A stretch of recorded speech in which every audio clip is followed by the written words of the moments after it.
Good afternoon. Welcome back.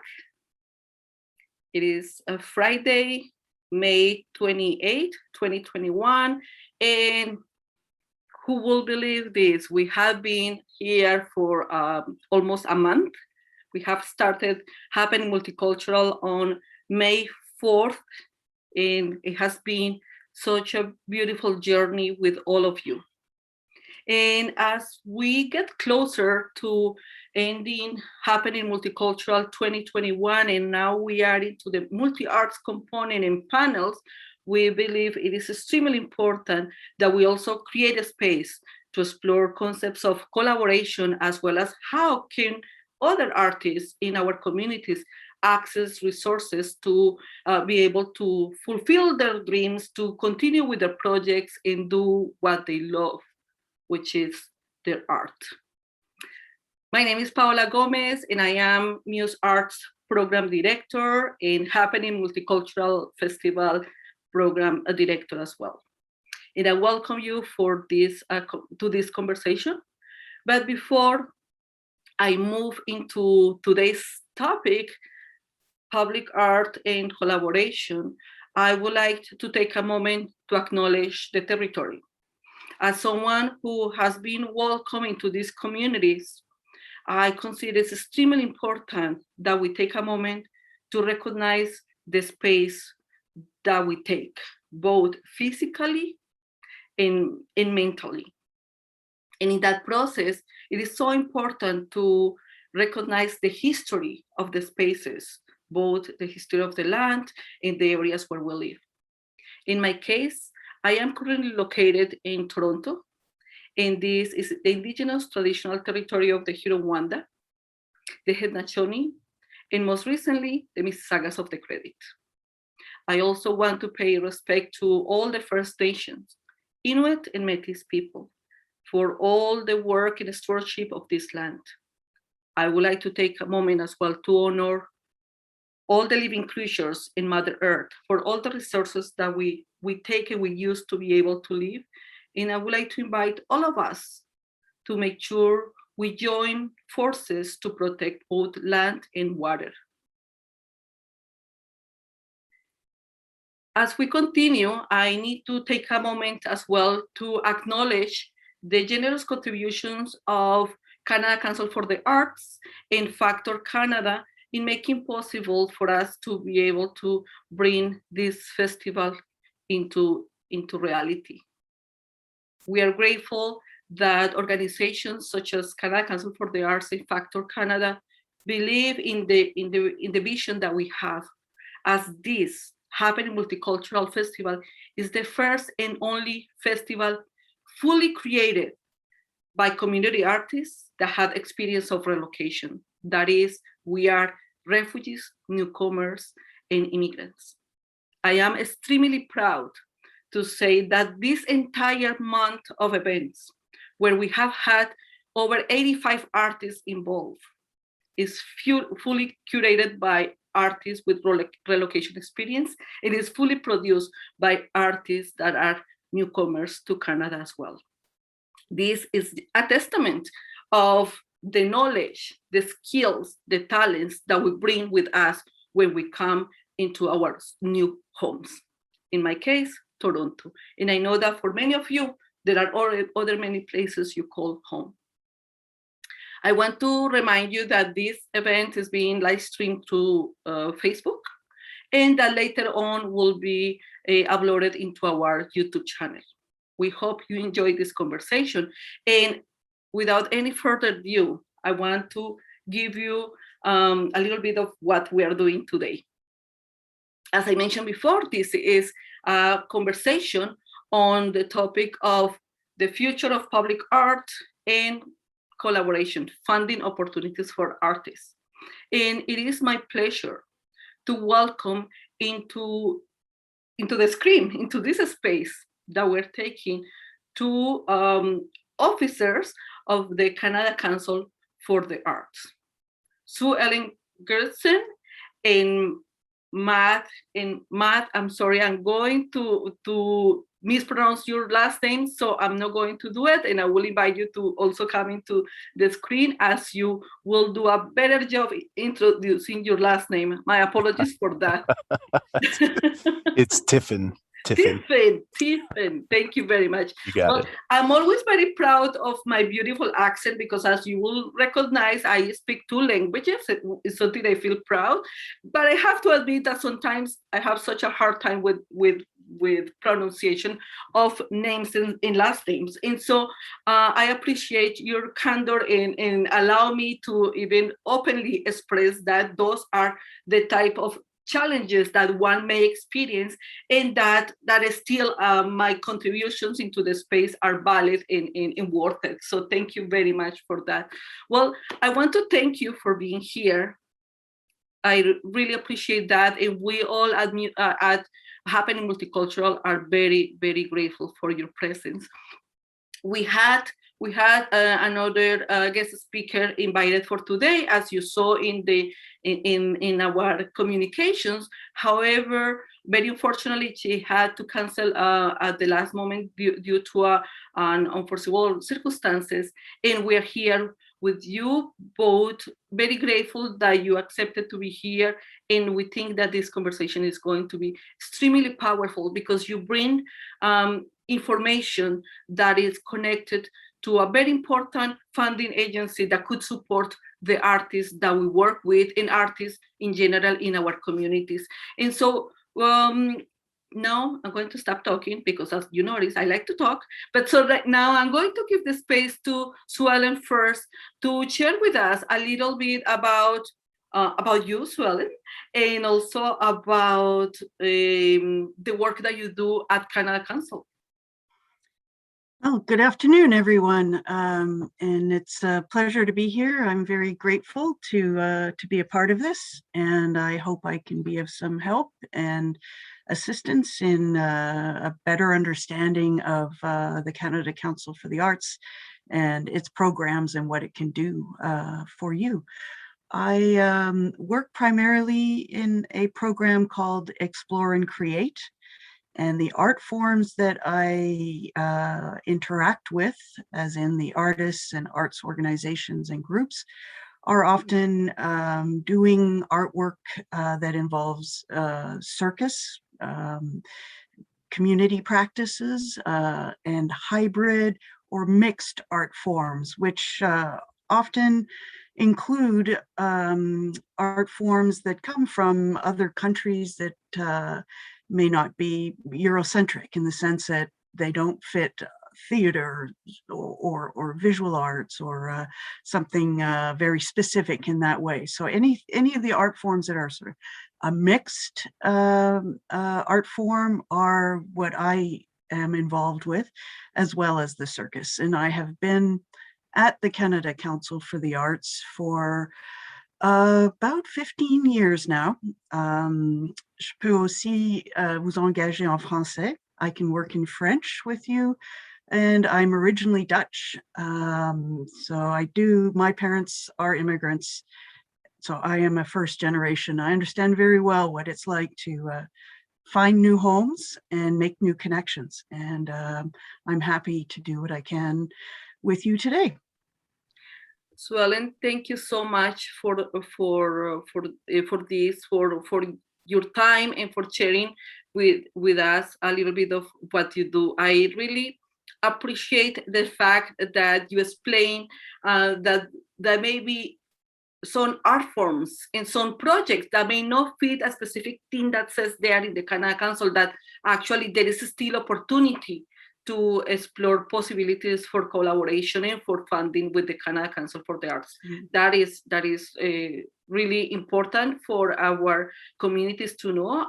And also, I'm glad that I heard you mentioning the fact that you also understand the different challenges that one may experience when one arrives to a new space, right? And trying to figure out, particularly with what is considered non-conventional careers, such as one of being an artist, right? So thank you so much for that.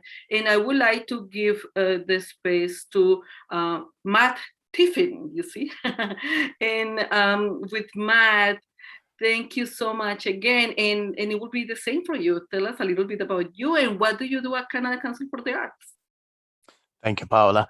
I really appreciate the invite. I'm very, very grateful that you invited me today. And we spoke a little bit before this meeting, and I learned just a little bit about what you're doing. And I really want to commend you. It's tremendous. It's tremendous. So afterwards, we can chat a little bit, and I can learn much more. I'm coming to you from the territory of the Kanien'kehá:ka, now known as Montreal. That's where I am presently. I joined, so I'm a program officer like Sue Ellen is. I work in the same program, Explore and Create. And I joined council in 2017, almost exactly 4 years ago, just 4 years and 1 month ago. And before that, I worked for many, many, many years, a couple of decades, specifically in theater. I started my career as an actor and a director and playwright, and had an independent company, like many young artists do, creating your own work, and eventually became artistic director of a couple of theaters. So I had a long career specifically in theater. And so my expertise lies in theater. And like many program officers at Canada Council, not all, but many program officers do come from various artistic disciplines, visual arts, dance, media, theater, and so on. So many of us working at council come directly from the milieu, and we understand the needs of artists very well. I mean, I can only speak for myself, having been an artist for many, many years before becoming a cultural bureaucrat. So my days, like Sue Ellen's, are filled with working with artists, working directly with artists, advising, and giving information on various granting programs, advising on how to write grants, and basically doing our best to serve artists and to help artists fulfill their projects as best we can. Thank you so much for sharing this. And I think that aspect, and I have seen it, this aspect of having program officers that actually have experience in the field that they actually also working on, because it also gives that closeness, right? That proximity to the fact that, yes, you understand the challenges that one may face. And also another very important aspect that I had experience is that one may be really great at creating the project and imagining the thing in my head, everything looks perfect. But when it comes to put it into a paper, it's like, okay, right there, I'm missing something, because sometimes we believe that there is, someone else is reading our minds at the other end. Having an artist as well that actually can understand the process that one is going through makes such a big difference in relation to even being able to receive tips of how to do it better. So thank you very much for sharing that, and I'm really glad that you're here as well. And of course, I'm looking forward to other conversations, especially because one of the components that we really haven't integrated into our community art practice and into the work that we do is theater. And I know the power of theater as well in the community arts, in the practices of community building. So thank you very much for that.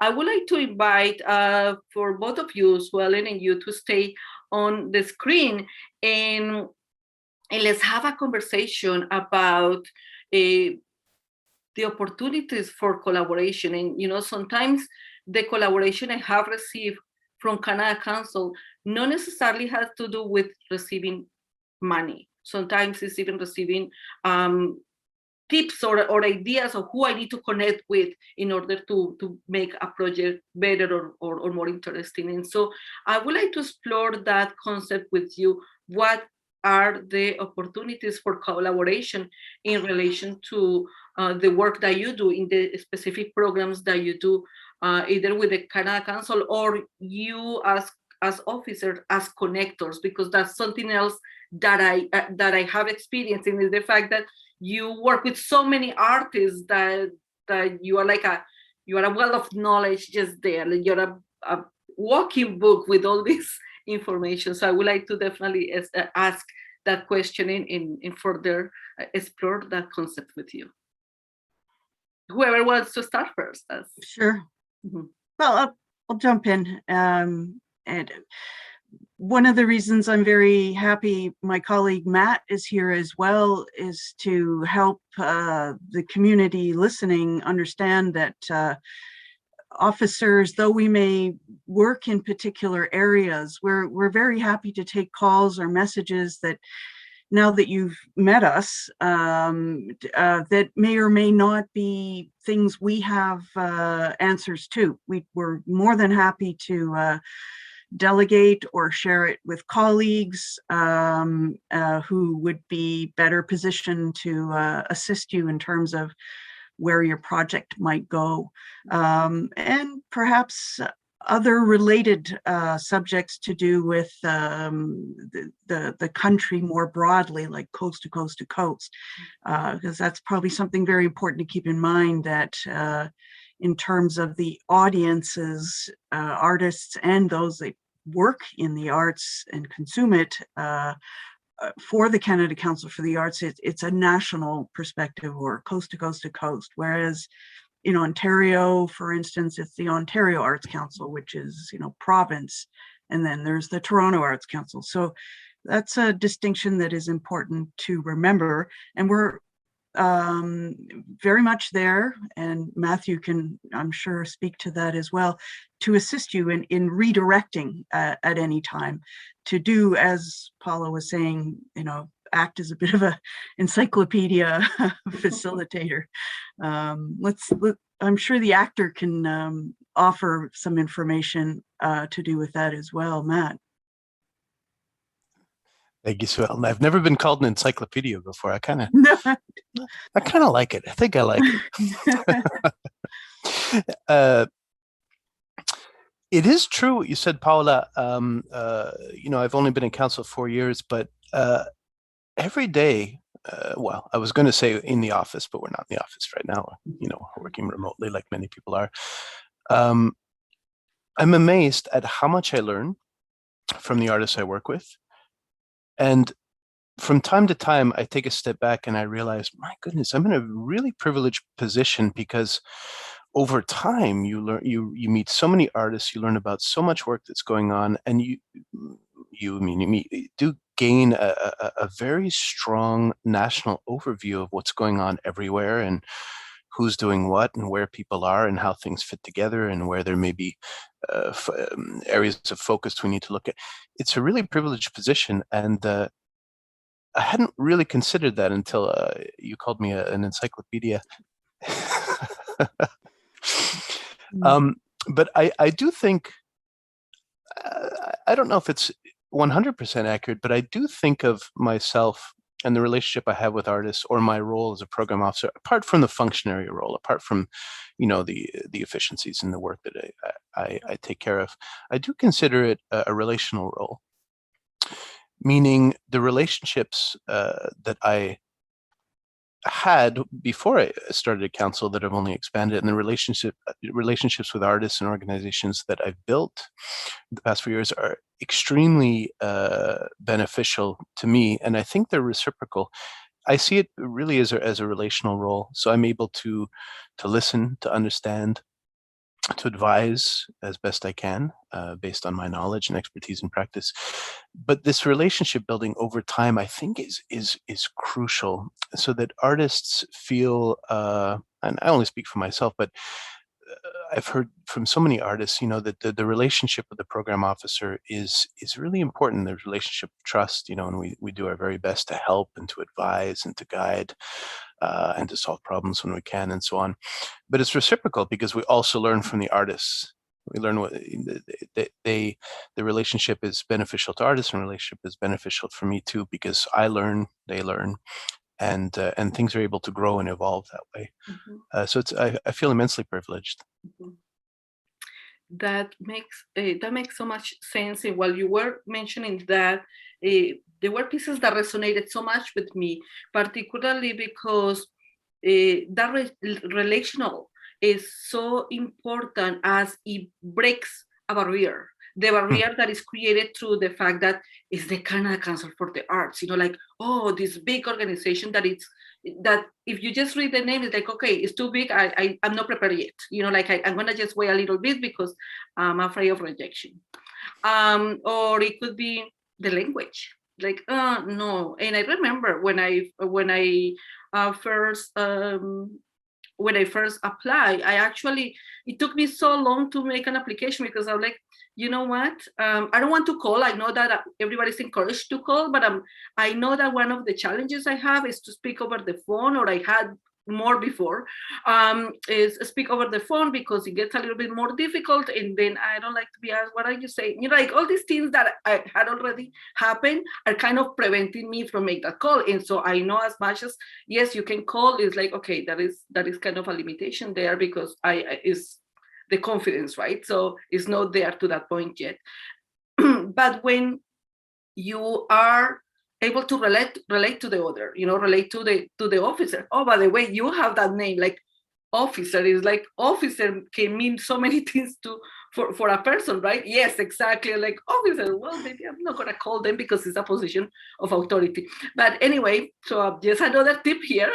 And so, but having that relation, being able to hear, oh, Matt was in theater, Sue Ellen has been doing this work, or learning, learning these little and important details that actually make the officer no longer an officer, but a person that has in their work also the interest of the artists to drive to be successful. And success is not only about receiving the grant, but even being aware of when is a good time to send a grant, or am I ready to even send my artist profile, right? Like all those little pieces that probably, because you are that encyclopedia, you're like, okay, this is little, but for one that is receiving that support, that means so much. I recall the first time when I had an interaction, it was actually a face-to-face with an officer, and they encouraged me to submit an application because what we were doing was worth of at least trying to apply. And that, that encouragement of like, what you're doing is worth of applying, because yes, we don't do we don't give you the grant because this is a peer process, but we can see from our experience that what you do actually qualifies in this and this.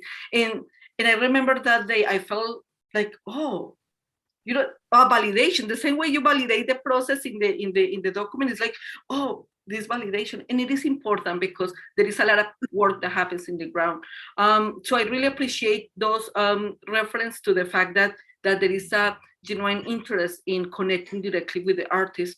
And for that concept, I just want to let everybody that is watching us right now and that will see us later on YouTube, that Matt and Sue Ellen are absolutely open to receive your emails and to connect with you, to plan a meeting, to have a conversation over the phone. And if you maybe have the same concerns that I have a number of years ago, that that you will have officers, staff members that are actually supportive and that will walk with you in that process. So that is very important, and I'm very grateful to hear that from both of you. And as we move into these questions, I want to ask you both of you, how is for you to go through the process of doing all this amount of applications and then deal with the denials, like the rejections, and then having to I'm sure you receive the rejections, and then you receive people calling why, if my application was so great, right? So I think that's a hard moment. How is that for an officer that also has the experience of an artist and all these things? So how one deals with that, because that is kind of like the hard part of the work as well. Whoever wants to start?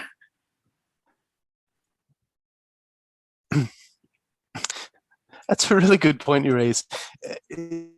It's interesting. I think the first 6 months or a year that I was at council, I found that extremely difficult.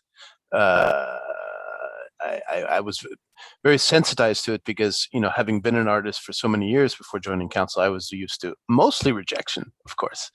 And you build up a certain resilience, and it's just part of life. But then being on the other side, so to speak, of being the rejector, if you want to, or the communicator of rejection, I should say, I found very difficult for the first 6 months, a year, something like that, because I was, as we go through each application, we have relationships with all the artists who do contact us and who we are in touch with. You develop a care or a relationship for them, or a concern, or you at least know the sound of their voice or their communication on email. So I found that difficult at first, because nobody wants to be the bearer of bad news. Things don't work out. But I will say, after 4 years now, that now it's just part of my job. Now it's, I no longer have an emotional reaction to sending somebody an unsuccessful letter. It's just part of my job.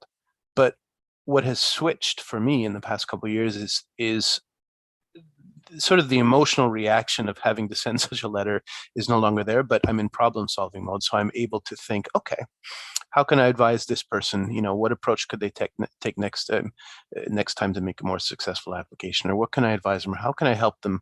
And so I can think of different things that can help in practical terms for the person. And that's what comes first now for me is ideas and practical solutions or advice, which I think is much more helpful than being a new program officer worrying about sending rejection letters. Yeah, that is one of the more difficult moments of the work, for sure. I've been trying to make a point of sharing with people how essentially it's a very impersonal process, in the sense that what you've done is you've submitted an application. You're asking for funding. It's not that you are in a classroom and you're being critiqued. This is, it really is, it's hard to see it that way, but it really is an application that you're requesting funds for. And yes, you've poured your heart and soul into it, but so has maybe the other 100. And it's always so very competitive that it's just one little thing here or one little thing there that particular time. So it's so specific to it, the context, that I like to try to stress how it's never a failure. If you've received a rejection or you didn't get your funding, it's in no way a reflection of a failure, or it should never deter or stop you from trying again. Because even if I were to give you very precise feedback about that application and you make those changes, the next time you submit, the context is going to be different again. So those changes may or may not be applicable. So what I often try to share is that, please don't ever take rejection personally. It's kind of a good lesson in life generally. And as new Canadians, you've probably experienced that a lot, where you just have to try again. And sometimes it's a matter of, you see it yourself when you review what you've written or submitted, you go, oh yes, why didn't I say that? Or you show it to a friend or a colleague and they say, Paula, I know that you know how to do that and you were going to do that. Why didn't you mention it? And then you, oh yes. So often even just that sharing with your people who know you well, and maybe people don't know you so well, but appreciate what you're trying to do. That feedback is so much more useful, really, because every context is going to be different and it's never to be taken personally. And a place like Muse can be very helpful too. I mean, I'm not sure you're available for, or that you do grant writing workshops, or I think you do offer information in that way. And you're very lucky to be connected to an organization like Muse, because it has your interests in mind. And often, I mean, I've known Paula, maybe not personally, but for many, many years. And I've only seen, your information base grow, and your understanding of, how where to go for things also grow. So it's very important to stay connected to your communities as well, and talk about it. If you are feeling really upset about a rejection, and you have a hard time sort of taking the personal away, talk about it with friends. That's important too, because it is part of the process. And unfortunately, we all experience rejection. But that doesn't mean we won't be successful the next time. Yes. Thank you so much for saying this, because, and how I connect this with, with the aspect of collaboration is how at the beginning we talk about, creating these relationships, creating this relationship where we say program officers are there to support you, to give you information, but also to recognize that the fact that you have that information, that you have that interaction directly with the officer, does not guarantee that your application is going to be successful, because there is a whole process. The officer, the program officer supports the process. However, there is a peer review process, and I have been a juror myself with Toronto Arts Council, and I know it's a hard work, because and it's painful, because you receive 300 applications that are all amazing, and then you have only 100 to approve. And what it is of the application is great. That it is that there are others that are graded, right? So there is, if you ask me what is wrong with the application, there is nothing really wrong, but the thing is that there were others that got a little bit more points than yours, right? And so, but also recognizing that, yes, we can develop these relationships with program officers. Yes, and officers have the responsibility of providing the information, and that will include rejection sometimes. And I think it's so important to recognize that the fact that as program officers, you are interacting with us, with Muse Arts, with other artists, is not as a favor to the artist, but it's something that is part of the job that you do, and that you do it. Of course, we recognize when someone does the job with love and with care, and sometimes, it really depends on the type of information that you get or the vibe that you get. But that's to say that it's not as a favor, but rather to something that is part of the organizations or the Canada Council's mandate, which is interact directly with the artists. I have to say that I appreciate so much the willingness and the support and the welcoming way in which you all do it. And there is something else that I wanted to touch on in that sense of negative decision, is the many that don't call. I am part of that group that don't call to get feedback, because I'm already disappointed dealing with rejection, and I'm like, I'm not gonna call that. I don't want to hear what is wrong with my application. In many occasions, and I was smiling when Sue Ellen was mentioning the fact that, oh, why you forget this? Because it's in my mind, and for some reason I think that the other person, the person that really will fully understand that, yes, of course, that's how the process goes. And so one sometimes forgets that it's not about what you know and what the officer know, but that you need to provide information that is clear, concise into that document. Sometimes I myself go through by the size and forget to put the very essential information into documents. So how is that process of receiving that feedback? Is that feedback something that is done right away, or there is a timeline for those feedbacks? Like if I call you 2 months after the rejection, is it still something that you can do, or this kind of goes away eventually because you're too busy, right? Well, unfortunately for now, there is no feedback at all. While we're in the pandemic, it's simply been too difficult to accommodate both the enormous increase in number of applications coming in while we're closing a competition. So we're constantly sort of one on top of the next endeavor, and doing that within the pandemic as in all of us working remotely, it's just not been feasible. I don't know how this will work when we build back better.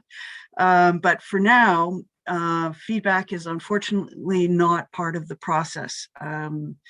So so a lot of the work is done on the inquiry. So get up the courage and make that call if you're thinking of applying, because the before talk can be really, really helpful. I don't know how you're working with feedback, or Matthew and the artists you've interacted with when you tell them. It's a unique situation. So Ellen makes a really, really good point, which is because of the context in which we're in now and certain processes that are in play, it's really, really important. And I want to share this with everybody who's listening to please call us long before you're making an application. Even if you start to get the idea, maybe I should just call us. Call any of the program officers and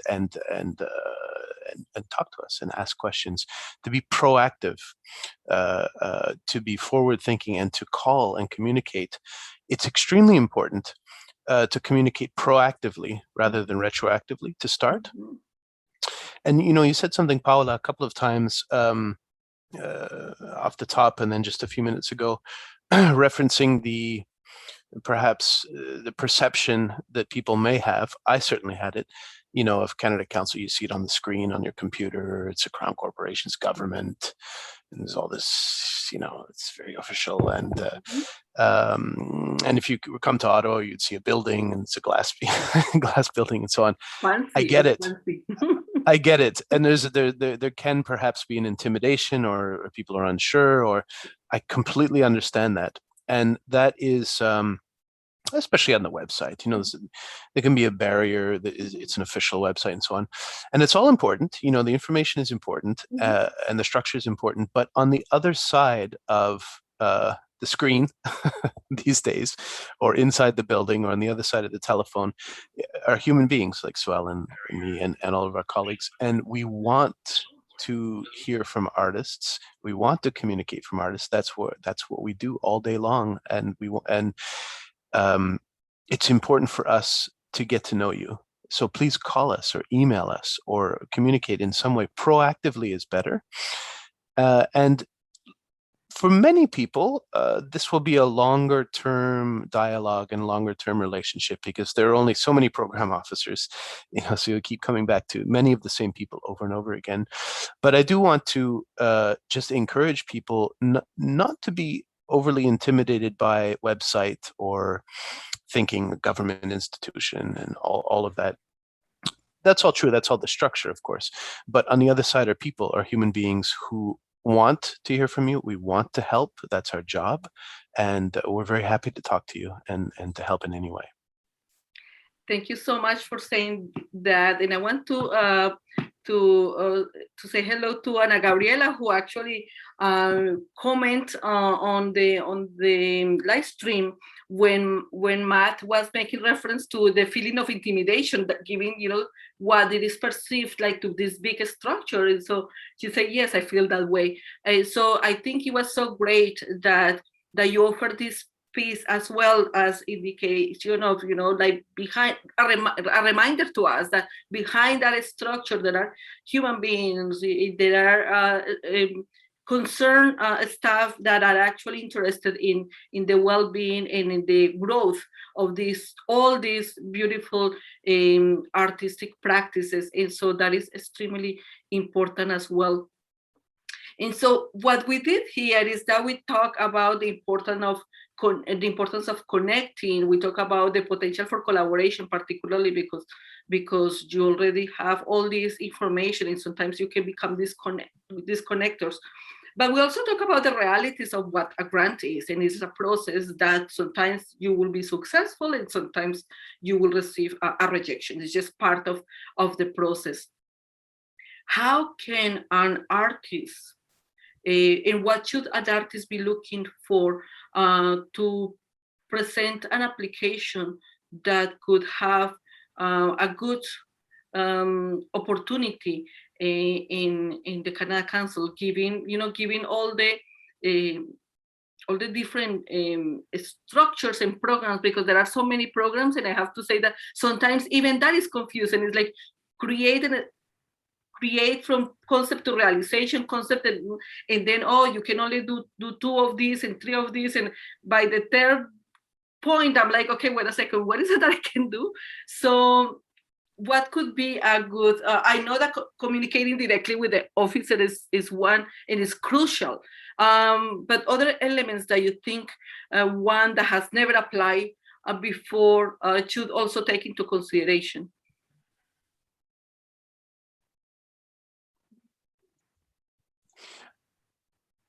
Swell, okay. No, go ahead. There's a lot to think about. It's actually quite a big subject. I would say, and it depends where in the continuum people are starting. If you're starting really from quote unquote beginning, not having any experience with grants, it's one thing. Or if you're somewhere along the timeline, it's a little bit different. But I would say first and foremost to read the website, get to know what programs are available,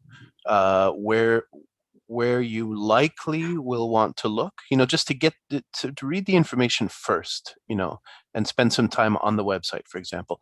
Talk to fellow artists, talk to your colleagues, for sure, people within your community who have been either successful or not. They have some experience with granting agencies. Talk to them and ask them questions. I would say it's very important for artists to get to know their colleagues who are building capacity, whether they're building a company or they're on a successful track in their independent practice, to learn from colleagues, to learn to ask questions. Well, how did you start?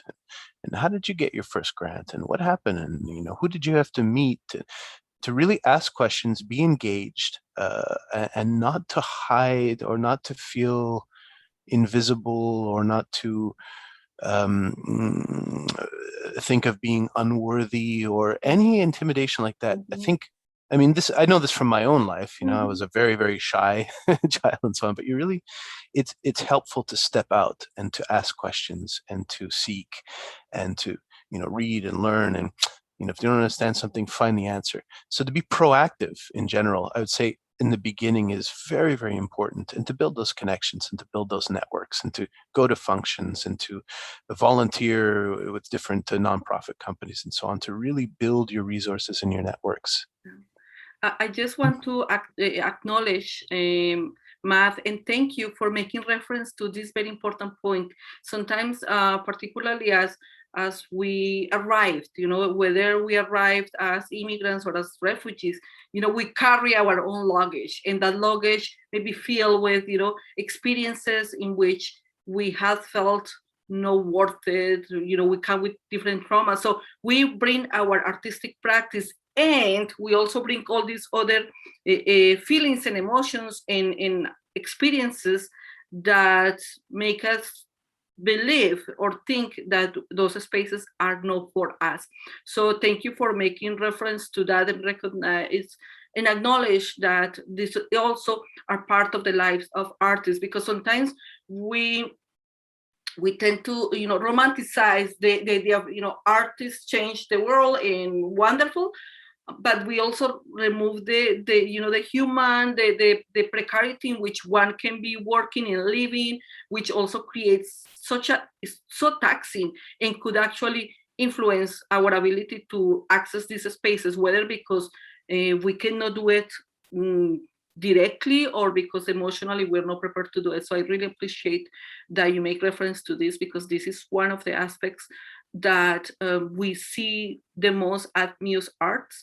We see and we work a lot with artists that are completing their profiles. I'm so proud every time we go through a process with an artist and they complete their profile and they get their yes, and like, oh yes, this is great, because we know that there is also boosting that self-esteem that has that has been a life of being hurt, right? So I thank you for that, Matt. Suellen? Yes. Would you like me to add to Yes. Yeah, okay, yes, sorry. No, I was listening intently to what you're saying. It's very true. And I re-amplify, I echo what Matt is saying, how important it is to talk to others. And if you can, volunteer or be involved in other groups or organizations that look interesting to you. By all means, that's great too, if you can. There's some little subtle things you can do too if you're not quite sure where you might fit or what the different organizations do. And the simple thing of looking when you see posters in the street or something about events, look at the little logos underneath. Like, is it the Toronto Arts Council, the Canada Council for the Arts?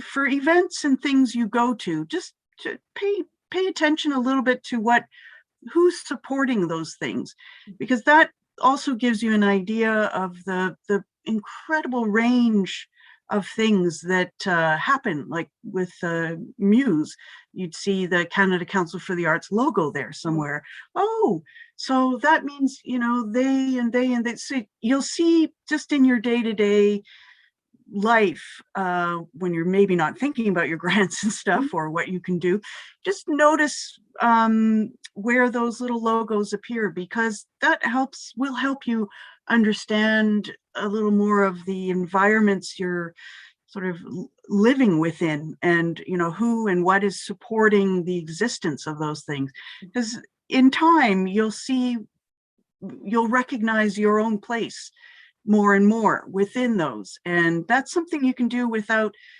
investing too much of yourself. It's just, when you're walking your dog downtown or whatever, just pay attention to those things, because it does help you understand where those perspectives are. The other little tip I wanted to share is there's so many words on the Canada Council for the Arts website, and that can just be a big wall right there. So something that Council has worked harder on is the search feature right at the top of the screen. So if there's something in particular you're looking for or thinking about, maybe it's travel because you want to go to Vancouver to see something, or I don't know, it's Montreal. Anyway, put in the word travel and see what comes up. You'll get a whole list of things, but take the one with the most recent date. And on the left, you'll see it'll be, you've put in travel, it'll be grants or strategy or more general topics. So that way you kind of break it down to smaller words or less words, which can be helpful. But yeah. Those two are such a great tips.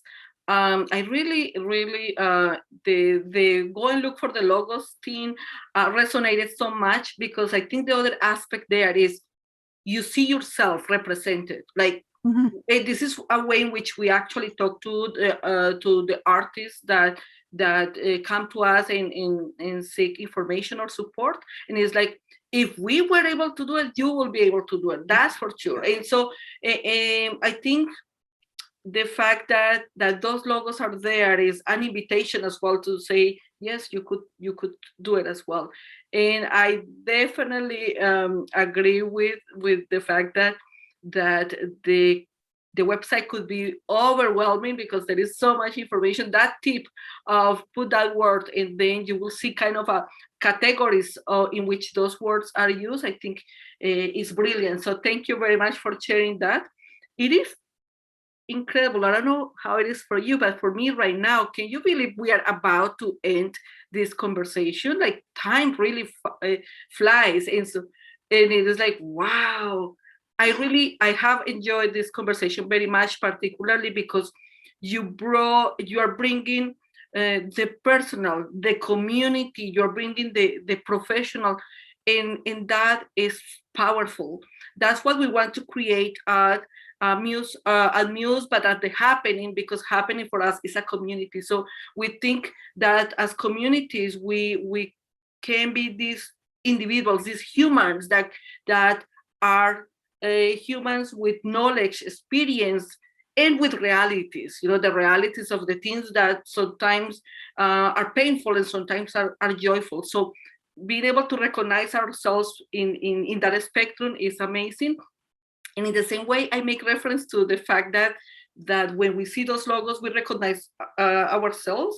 I think when we hear, and for me, when I hear you both talking, I was seeing myself as well. I was seeing that, oh yes, those feelings, those emotions are also very, very relatable, because I have experienced those as well. So I thank you very much for being here, for bringing your humanity with you, and allowing us to learn a little bit more about what you do, why you do it, and how you do it. I think it's so crucial. As we are ending, I would like to invite you to give us final takes on what it is collaboration, and how or what is exciting in the Canada Council moving forward for artists, particularly those who have never applied for a grant before, or that are now like thinking maybe it's a good thing to try. So what is there exciting for artists to look for? Should I start there, Matt, or you want to? Okay. Well, step one is you have to have a profile so that you can apply. That's a process that's sort of split in half. So many artists will call me and say, oh, I have this project, and I'm like, wait. Slow down, because you need to, once you have that profile, and I understand that can sound like a tricky thing. It doesn't have the best connotations, the best meanings, profile. But in this case, it just means that the system, the database of the Canada Council for the Arts will have your initial information. So a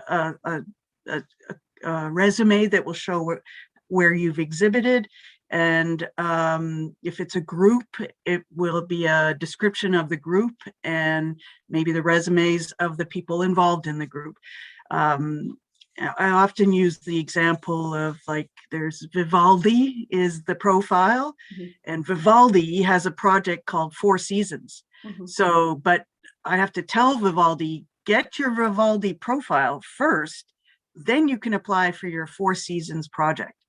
And so once you've got your profiles, you can even do that before you have a project in mind. If you know your Vivaldi, and one day you're going to want to do a project Vivaldi, then get your profile tomorrow even. It doesn't have to be when you're ready to apply. So step one, no matter what, get your profile. Don't worry, I was going to say you can't be rejected, but that's not true. You can be declined. But if your profile request is declined, you're always given a reason. And often it's something like, we couldn't read your resume because maybe the PDF didn't come through or whatnot. So little technical stuff. Don't worry, it's not a failure thing. It's just there's something missing. So you will be communicated that. Step one. And the other thing is, if you're going to apply, like Matt was saying earlier, grants are something you want to think very far in advance. So plan. If you're thinking right now that next year in the spring, you want to do something, now's the time to start getting your collaborators together, to talking to the different organizations you might get involved with, or to the partners you might work with. Or getting your videos together, looking at the application form, looking at the deadlines. One last thing before I pass it to Matt to fill in blanks is that the good thing about the profile is, once you have that profile, you don't have to go looking around for programs to find out where you can apply. It will appear like in a list, which we call the dashboard, kind of like driving a car. It's that thing, in front. So it will list the programs that are coming up. So that makes it so much easier to know what opportunities are ahead. So get your profile so that you're already that step forward. And after that, it's start planning. I don't know, Matt, what would you suggest? It's good advice. I would say too, I don't know who's listening or who will be watching this. I'm just kind of guessing because I don't know, but there is also a profile at Canada Council called New Early Career Artists, new/early career artists. And this was created about 2 years ago, I think, about 2 years ago. As an entry point, it's called a profile, they're all called profile, but as an entry point for artists who are in the beginning stages of their career. So maybe it's an artist who's just come out of university or conservatory, or but they haven't yet established themselves professionally, but they have that trajectory. So it's a profile meant to capture a demographic of artists who are new or early in their career. It doesn't necessarily mean age either. We see many new early career artists who are older than other ones, and maybe they have a secondary career later in life, or they started an artistic practice and did something else and are coming back to an artistic practice. But that would be a profile to look at as an entry point as well into some of the granting streams. There's a lot of information to convey. I would say, fish around on the website. There is and is and will be things happening in the digital world as well. There's always things going on, always new streams. No, I wouldn't say always, but often new streams being created, new opportunities being created. I think that's all I have to say now, because I see we're 5 minutes away from the official end time. I'm going to try to send the all the sort of profile PDF in the chat function, but if I don't find it, I will send it to Paula. So go to Muse for more information about the variety of profiles. It's also on the website, of course, but yeah. Well, as I mentioned before, time goes really, really fast. I just want to check in with you. You also felt it? You felt that time really went really fast, or it was only me? Oh, you felt it? Well, it did. That's great. Well, and extremely grateful for all the information, for all the sharing that you did this afternoon with us. Is information is power, knowledge is power, and so definitely this makes a difference. I want to remind everybody that is watching us right now in the live stream, as you mentioned, yes, there is a lot of newcomer and early career artists that may not have a profile right now with the Canada Council that are hearing you at this moment. So this information all is extremely valuable. Thank you for I'm looking here because I have the phone looking at what's going on in the streaming.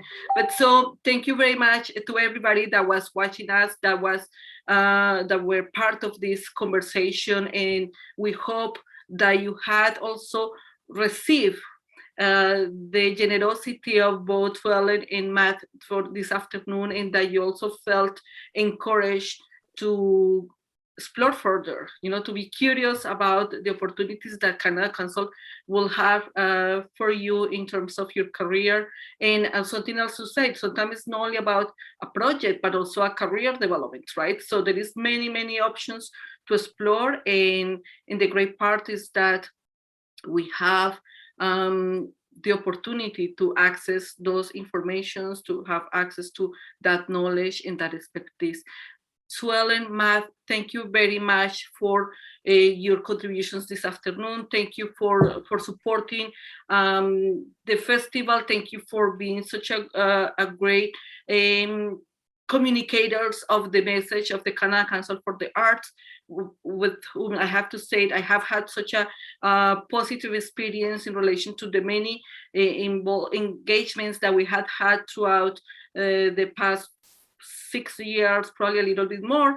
So we are extremely grateful, and we believe that all the artists that have worked with us have the same potential and opportunity to have access to those resources as well, because we are I always say we are in the business of lifting each other up. We are determined to create spaces where we're going to work from places of abundance, where we will celebrate your presence, where we will celebrate the fact that you get approved for your profile, that you get funding. We celebrate that, because if each one of you get to fulfill your career and to be able to do what you used to do in your countries of origin, for us, this is success.